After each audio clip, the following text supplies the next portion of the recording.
নমস্কাৰ এই মুহূৰ্তত আহি পৰিছে ৰাজ্যখনৰ বাবে খন্দিয়াৰ কেইবাটাও বিগ ব্ৰেকিং নিউজ। আজি 15 জুন অসমৰ লগতে ভাৰতৰ বিভিন্ন প্ৰান্তৰ পৰা এনে ধৰণৰ খবৰসমূহ নিতৌ চাবৰ কাৰণে চেনেলটো সাবস্ক্ৰাইব কৰি ভিডিঅ'টোত এটা লাইক কৰি দিব। এই মুহূৰ্তে জনাই আছো এটা ব্ৰেকিং নিউজ। আহমেদাবাদৰ সেই ভয়ংকৰ বিমান দুৰ্ঘটনাৰ বিভীষিকা মাৰ নৌজাওতে পুনৰ আন এক হেলিকপ্টাৰ দুৰ্ঘটনা। এবাৰ কেদাৰনাথত ভয়ংকৰ হেলিকপ্টাৰ দুৰ্ঘটনা সংঘটিত হৈছে। আজি দিনটোৰ বাবে এটা বিগ নিউজ, কিয়নো কেদাৰনাথত পুনৰবাৰ এখন বিমান দুৰ্ঘটনা সংঘটিত হৈছে। শিশু সহ মুঠ 7 গৰাকীকৈ লোকৰ মৃত্যু হৈছে। এটা বিগ ব্ৰেকিং এই মুহূৰ্তত জনোৱাৰ চেষ্টা কৰিছো। কেদাৰনাথত ভয়ংকৰ হেলিকপ্টাৰ দুৰ্ঘটনা। ভয়ংকৰ দুৰ্ঘটনাত হেলিকপ্টাৰখনত থকা 7 গৰাকী লোকৰ মৃত্যু হৈছে। 2 বছৰীয়া শিশুসহ 7 গৰাকী লোক ৰাওনা হৈছিল কেদাৰনাথলৈ। পুৱা 5:30 বজাতেই এই ভয়ংকৰ হেলিকপ্টাৰ দুৰ্ঘটনা সংঘটিত হৈছে। কেদাৰনাথলৈ গৈ থকা অৱস্থাতে উত্তৰাখণ্ডৰ গৌৰীকুণ্ডত এই ভয়ংকৰ দুৰ্ঘটনা সংঘটিত হৈছে। প্ৰতিকূল বতৰৰ বাবে সংঘটিত হৈছে এই ভয়ংকৰ দুৰ্ঘটনা। পৰৱৰ্তী খবৰটো হৈছে ধুবুৰীত নিষিদ্ধ মাংস উদ্ধাৰ হোৱা ঘটনাক তীব্ৰ ভাষাৰে গৰিহণা দিছে গুৱাহাটী উচ্চ ন্যায়ালয়ৰ জ্যেষ্ঠ অধিবক্তা হাফিজ ৰছিদ আহমেদ চৌধুৰীয়ে। হাফিজ ৰছিদ আহমেদ চৌধুৰীয়ে কয় যে মুছলমান লোকেও যদি এনে কাণ্ড সংঘটিত কৰিছে তেন্তে তেওঁলোকক বিচাৰি উলিয়াই আৰক্ষীক হস্তান্তৰ কৰাটো সকলোৰে দায়িত্ব। পৰৱৰ্তী খবৰটো হৈছে shoot and sight order. Himanta Biswa শৰ্মাৰ মেৰু বিভাজনৰ ৰাজনীতিৰ নতুন মডেল। এনকাউণ্টাৰৰ জৰিয়তে মুখ্যমন্ত্ৰীয়ে শ্বুট আফটাৰ এৰেষ্ট নীতি লৈছিল। এতিয়া নতুন নীতিৰে শ্বুট বিফৰ এৰেষ্ট অৰ্ডাৰ দিছে মুখ্যমন্ত্ৰী হিমন্ত বিশ্ব শৰ্মাই। শ্বুট এণ্ড চাইটৰ বিৰোধিতা কৰি আজি সংবাদমেলত ৰাইজৰ দলৰ কাৰ্যকৰী সভাপতি ভাস্কো ডি শইকীয়াৰ অভিযোগ। আন এটা খবৰ হৈছে অপাৰেশ্যন সিন্দুৰৰ পাছত প্ৰথমবাৰলৈ চৰকাৰী কাৰ্যসূচীৰে 3খন দেশ ভ্ৰমণলৈ ৰাওনা প্ৰধানমন্ত্ৰী নৰেন্দ্ৰ মোদী। আজি চাইপ্ৰাছলৈ যাব প্ৰধানমন্ত্ৰী নৰেন্দ্ৰ মোদী। সোমবাৰে চাইপ্ৰাছৰ পৰা কানাডালৈ ৰাওনা হ'ব প্ৰধানমন্ত্ৰী নৰেন্দ্ৰ মোদী। বুধবাৰলৈকে কানাডাত G7 বৈঠকত অংশ ল'ব প্ৰধানমন্ত্ৰী নৰেন্দ্ৰ মোদীয়ে। বৃহস্পতিবাৰে কানাডাৰ পৰা ক্ৰোয়েছিয়ালৈ ৰাওনা হ'ব প্ৰধানমন্ত্ৰীগৰাকী। আন এটা হৈছে প্ৰচণ্ড গতিত আহি আছে প্ৰচণ্ড ধুমুহা বৰষুণ। ৰাজ্যত এই মুহূৰ্তত উৎকট গৰমৰ পৰা সকাহ লাভ কৰিব ৰাজ্যবাসীয়ে।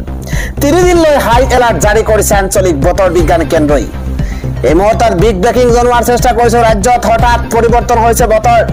দিনতে অন্ধকাৰময় পৰিৱেশৰ সূচনা হৈছে গুৱাহাটী মহানগৰীত। উজনিৰ পৰা নামনিলৈ হ্ৰাস পাইছে গৰমৰ তাপমাত্ৰা। এই মুহূৰ্তত আটাইতকৈ গুৰুত্বপূৰ্ণ খবৰ, ভাল খবৰ। 38 ডিগ্ৰী চেলচিয়াছ পৰ্যন্ত তাপমাত্ৰা হৈছেগৈ। এতিয়া নিম্নগামী হৈছে তাপমাত্ৰা। নগাঁও জামুগুৰিকে ধৰি কেইবাটাও অঞ্চলত প্ৰবল বৃষ্টিপাত। আপোনাৰ অঞ্চলত বৰষুণ হৈছে নে নাই সেয়া আমাৰ কমেণ্টত জনাব আপুনি। প্ৰচণ্ড গৰমৰ পৰা সকাহ পাব এতিয়া ৰাজ্যবাসীয়ে। আন এটা খবৰ হৈছে অৰুণোদয়ৰ ধন লাভৰ পৰা বঞ্চিত হোৱা মহিলাৰ বাবে অত্যন্ত ডাঙৰ খবৰ আহি পৰিছে। এই মুহূৰ্তত বিগ নিউজ। পুনৰ সেইসকল মহিলাৰ নাম অন্তৰ্ভুক্ত কৰা হ'ব তালিকাত। যিসকল মহিলাৰ নাম বাদ পৰিছে 30 জুনৰ ভিতৰতেই সমষ্টিয়ে যোগ্য মহিলা কৰা হ'ব নিৰ্বাচন। এই মুহূৰ্তত এটা বিগ ব্ৰেকিং জনোৱাৰ চেষ্টা কৰিছো। ডিব্ৰুগড়ত মুখ্যমন্ত্ৰী হিমন্ত বিশ্ব শৰ্মাই এক বৃহৎ ঘোষণা কৰিছে। অৰুণোদয়ৰ ধন লাভৰ পৰা বঞ্চিত হোৱা লাখ লাখ মহিলাৰ বাবে ডাঙৰ খবৰ আহি পৰিছে। অহা 30 জুনৰ ভিতৰতে সমষ্টিয়ে যোগ্য মহিলা কৰা হ'ব নিৰ্বাচন। অৰুণোদয় ধন লাভৰ পৰা বঞ্চিত হোৱা লাখ লাখ মহিলাৰ বাবে অত্যন্ত ডাঙৰ খবৰ। বোলে মহিলা উদ্যমিতা আঁচনিৰ তালিকাৰ পৰা নাম বাদ পৰা মহিলাসকলৰ বাবেও ডাঙৰ খবৰ। আন এটা খবৰ হৈছে 10,000 টকাৰ আঁচনিৰ তালিকাত আপোনাৰ নাম আছে নে নাই। 30 জুনৰ ভিতৰত আকৌ কৰক আপুনি আবেদন। মহিলা উদ্যমিতা আঁচনিৰ তালিকাৰ পৰা নাম বাদ পৰা মহিলাসকলৰ বাবে ডাঙৰ খবৰ দিছে 30 জুনৰ ভিতৰতে নিজ সমষ্টিৰ বিধায়কক কৰিব লাগিব আবেদন পৰৱৰ্তী খবৰটো হৈছে আছুত আকৌ পদত্যাগৰ জোৱাৰ উঠিছে কমহীয়া পদত্যাগ কৰিছে দুলিয়াজানৰ নাওহুলীয়া কঠালগুৰি খেৰেমিয়া আঞ্চলিক ছাত্ৰ সন্থাই আছুত পুনৰ পদত্যাগৰ জোৱাৰ উঠিছে এই কেইগৰাকীয়ে পদত্যাগ কৰিছে আমি আলোচিত দেখুৱাইছো কমহীয়া পদত্যাগ কৰিলে দুলিয়াজানৰ নাওহুলীয়া কঠালগুৰি খেৰেমিয়া আঞ্চলিক ছাত্ৰ সন্থাই আন এটা গুৰুত্বপূৰ্ণ খবৰ হৈছে এতিয়া কঠোৰ হৈ পৰিছে দেশৰ সৰ্বোচ্চ ন্যায়ালয় বেয়া পথৰ বাবে দুৰ্ঘটনা হলে চিকিৎসাৰ খৰচ দিব লাগিব এতিয়া চৰকাৰে এই মুহূৰ্তত এটা বিগ ব্ৰেকিং বেয়া পথৰ বাবে যাত্ৰী দুৰ্ঘটনাত পতিত হলে দায়িত্ব বহন কৰিব লাগিব চৰকাৰে পথ দুৰ্ঘটনাত পতিত হলে চিকিৎসাৰ খৰচ বহন কৰিব লাগিব চৰকাৰে এটা বিগ ব্ৰেকিং দুৰ্ঘটনাৰ 1 ঘণ্টাৰ ভিতৰতে সকলো চিকিৎসা আগবঢ়াব লাগিব চৰকাৰে ডাঙৰ খবৰ এই মুহূৰ্তত জনোৱাৰ চেষ্টা কৰিছে চৰকাৰলৈ কঠোৰ নিৰ্দেশনা দেশৰ সৰ্বোচ্চ ন্যায়ালয় দুৰ্ঘটনাত আহতসকলক কেছলেছ চিকিৎসা আগবঢ়াব লাগিব চৰকাৰে যাত্ৰী আহত হোৱা 1 ঘণ্টাৰ ভিতৰতে বিনামূলীয়া চিকিৎসা দিব লাগিব চৰকাৰে মটৰ ভেহিকল আইন 162 উদ্ধৃতি দি চৰকাৰক নিৰ্দেশনা সৰ্বোচ্চ ন্যায়ালয়ৰ পথ দুৰ্ঘটনাত আহতসকলৰ প্ৰাণ ৰক্ষা কৰাটো সম্পূৰ্ণ চৰকাৰৰ দায়িত্ব দেশৰ প্ৰতিগৰাকী নাগৰিকৰ প্ৰাণৰ মূল্য বুজিব লাগিব চৰকাৰে হস্পিটেলত ভৰ্তি হোৱাৰ পিছত ততাতৈয়াকৈ চিকিৎসা লাভ কৰাটো নাগৰিকৰ অধিকাৰ 1.5 লাখ পৰ্যন্ত চিকিৎসা সেৱা আগবঢ়াব লাগিব চৰকাৰে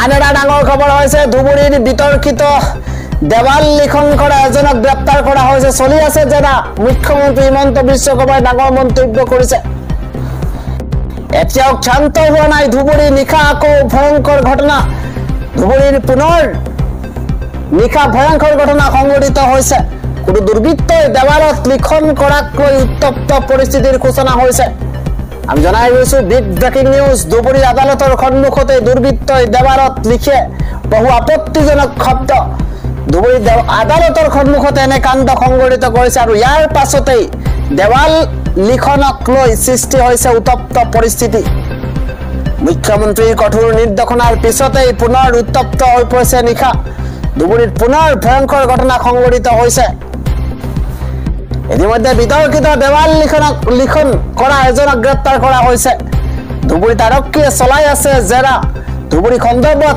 মুখ্যমন্ত্ৰীৰ ডাঙৰ মন্তব্য ধুবুৰীক অশান্ত কৰাৰ পৰিকল্পনা সহ্য কৰা নহব বুলি মন্তব্য কৰিছে মুখ্যমন্ত্ৰীগৰাকীয়ে মুখ্যমন্ত্ৰীৰ কঠোৰ হোৱাৰ পিছতো দেৱালত লিখিছিল বিতৰ্কিত কথা বাংলাদেশী প্ৰেম জাহিৰ কৰি দেৱালত লিখা হৈছে কবিতা আৰু এই সন্দৰ্ভত এগৰাকীক গ্ৰেপ্তাৰ কৰি জেৰা অব্যাহত ৰখা হৈছে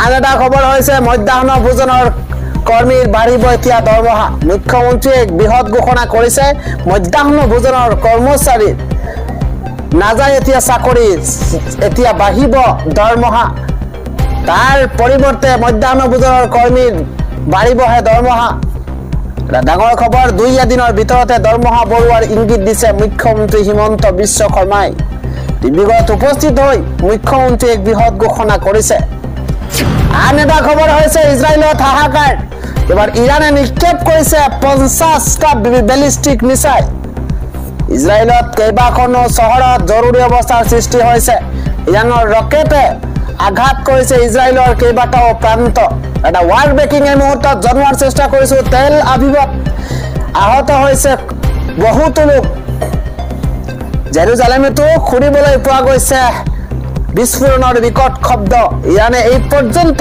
নিক্ষেপ কৰিছে 50টা বেলিষ্টিক মিসাইল ডাঙৰ খবৰ এক মুহূৰ্তত ৱাৰ ব্ৰেকিং জনোৱাৰ চেষ্টা কৰিছো ইজৰাইল ইৰানৰ আক্ৰমণৰ প্ৰত্যাহ্বানত মধ্যপ্ৰাচ্যত লাগিছে হাহাকাৰ ইৰানৰ পাৰমাণৱিক ঘাটিত ইজৰাইলে প্ৰথমে চলাইছিল আক্ৰমণ ইৰানৰ আৰ্মিজ সাফ ভাগৰিত সৈতে অন্য কেইবাগৰাকী সেনা বিষয়াৰ মৃত্যু হৈছে প্ৰতিশোধ স্বৰূপে ইৰাণে ইজৰাইললৈ নিক্ষেপ কৰিছে বেলিষ্টিক মিছাইল ইজৰাইলৰ জনতাই আশ্ৰয় লৈছে বাংকাৰত ইজৰাইলৰ কেইবাখনো চহৰত জৰুৰী অৱস্থাৰ সৃষ্টি হৈছে